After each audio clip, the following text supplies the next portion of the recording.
شامل ہیں۔ قدرت کا قانون ہے، جو چیز جمع ہوتی ہے وہ ضائع ہوتی ہے، اور جو چیز رواں ہوتی ہے وہ پھیلتی ہے۔ ایسے ہی باطنی اور روحانی علم ہے، جو آپ تک آئے تو آگے پھیلانا آپ کا کام ہے۔ امید کرتی ہوں یہاں تک جتنی بھی معلومات انفرادی طور پر میں آپ کو دے پائی، سمجھنے کی وجہ بنی ہوگی۔ اب بات کرتے ہیں انفرادی طور پر بندہ کیسے اعمال زندگی اختیار کرے کہ باطن کا سفر جاری بھی رہے، جیسا کہ میں نے پیچھے بتایا کہ روح قدسی کے حصول کے لیے تمام کڑیاں آپس میں مل کر کام کرتی ہیں۔ اگر میں آپ سے سوال کروں کہ روح کو نور یا انرجی دینا کیوں ضروری ہے، تو یقیناً آپ جانتے ہوں گے کہ نور روح کی غذا ہے، اور جب غذا بھرپور طریقے سے انسانی وجود کو ملتی ہے تو وہ بخوبی طور سے اپنے جسمانی اعضاء کے ذریعے اپنے کاموں کو سر انجام دیتا ہے۔ اسی طرح روح کی غذا کو مکمل طور سے اگر روح کو پہنچایا جائے تو روح کی پرواز بہترین طریقے سے ہوتی ہے، اور روح کی پرواز میں کوئی رکاوٹ نہ ہونے کی وجہ سے وہ علم کے موتی اور حضوری کے شرف سے بہترین طریقے سے فیض یاب ہوتی ہے۔ جیسا کہ میں نے بتایا کہ روح کا کام اپنے امر کی طرف لوٹنا ہے، نہ کہ دنیا میں پڑے رہنے سے دنیاوی امور انجام دینا۔ روح کا کام پرواز کرنا ہے، اڑان بھرنا ہے، نہ کہ خلق میں ڈوبے رہنا۔ روحانیت میں سالک اس روح کے ذریعے ملاقاتوں کے شرف حاصل کرتا ہے اور اصلاح اور فلاح پر کام کرتا ہے۔ مثلاً نفس انسانی دنیا میں رہ کر وہ کام کرے جس کی دین میں اجازت ہے، اور قلب کا کام محبت کے شجر کو پانی لگاتے رہنا یعنی نور دیتے رہنا، اور روح کا کام عالم امر تک پرواز کرنا، اور ہر چیز اپنے اپنے مدار میں سیر کوشاں ہے۔ باطن سے ملاقات کے ذرائع مراقبہ حضوری، عمل صالح اور عرفان روح ہے۔ نفس کی خواہشات پر قابو رکھنا، قلب سے نور پیدا ہونا، باطنی لطائف کی نگرانی بذریعہ روح ہونا، روح کا عرفان حاصل کرنا۔ انفرادی اعمال میں نفس کو تابع کرنا، قلب میں محبت، بے خوفی، بہادری، یقین کا سبق دینا۔ روح میں ملکوتی صفات کو پیدا کرنے کے لیے اعمال زندگی میں جو ان اعمال کو عمل میں لانے سے پیدا ہوتی ہیں: پہلا، قربانی کا جذبہ بلند ہونا، دوسرا، یقین باری تعالیٰ کمال ہونا، تیسرا، انحصار باری تعالیٰ پر ہونا۔ قربانی سے مراد یہاں پر یہ ہے کہ اعمال زندگی کرتے وقت بہت بار انسان اپنے حق تلفی نہیں کر پاتا۔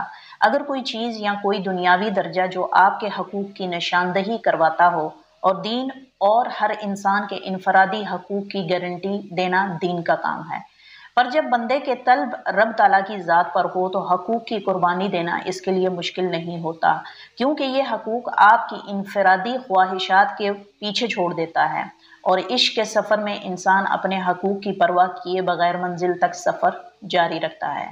دوسرا، یقین میں پختگی ہونا، کیونکہ یہ یقین رب تعالیٰ پر ہونے کی وجہ سے آپ کو کہیں کمزور ہونے نہیں دیتا۔ چاہے جیسے بھی حالات آئیں، انسان بندہ سالک اس قوت کے باعث وہ ہر شے کو وقتی سمجھ کر عشق کے سفر کو جاری رکھتا ہے۔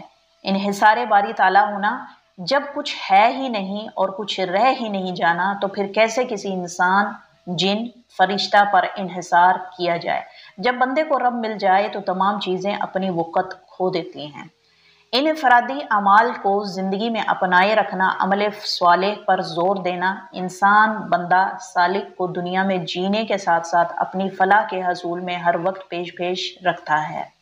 اور جب یہ سب آپ کے پاس ہوتا ہے تو انسان میں تمام فیض حاصل کرنا، علم کے حصول کو جاری رہنا ضروری ہو جاتا ہے، کیونکہ اس کے پاس مطمئن نفس، شہید قلب اور امر روح موجود ہے، جو پرواز کرے تو حضوری کے منازل ایک پل میں طے کر لیتی ہے۔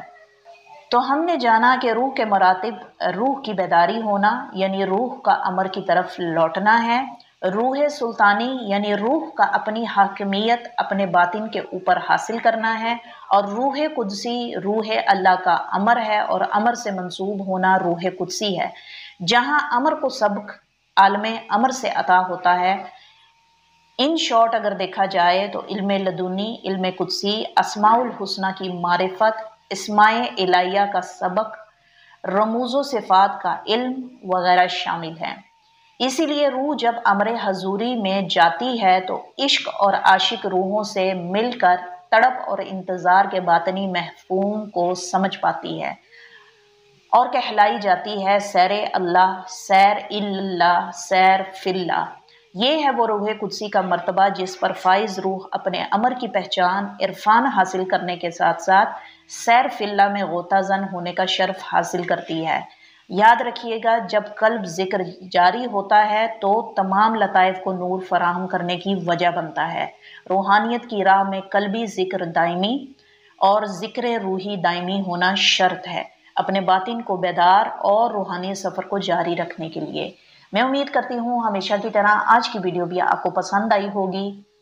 ملتے ہیں اگلی ویڈیو میں نئے ٹاپک کے ساتھ، تب تک کے لیے آپ سے اجازت چاہوں گی۔ اپنا خیال رکھیے گا، دعاؤں میں یاد رکھیے گا۔ ٹیک کیئر، اللہ حافظ۔